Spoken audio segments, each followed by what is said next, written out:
बाधा कट जाएंगे। यीशु यीशु बोल तेरे बाधा कट जाएंगे। बाधा कट जाएंगे, बाधा कट जाएंगे, बीमारी हट जाएंगे। यीशु यीशु यीशु यीशु बोल तेरे बाधा कट जाएंगे। यीशु यीशु बोल तेरे बाधा कट जाएंगे।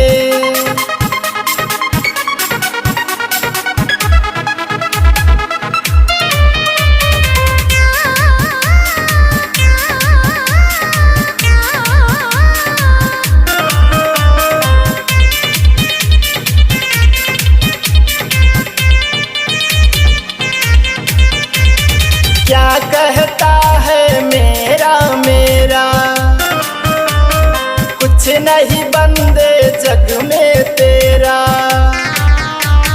क्या कहता है मेरा मेरा, कुछ नहीं बंदे जग में तेरा। स्वार्थ की दुनिया, स्वार्थ की दुनिया तुझे भरमाएगी। यीशु यीशु यीशु यीशु बोल तेरे बाधा कट जाएंगे। यीशु यीशु बोल तेरे बाधा कट जाएंगे।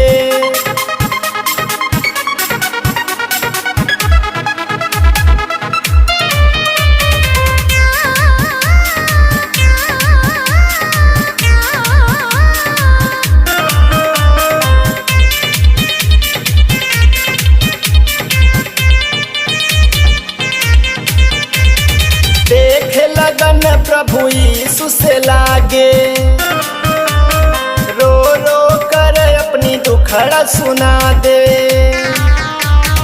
देख लगन प्रभु यीशु से लागे, रो रो कर अपना दुखड़ा सुना दे। कभी ना कभी हो,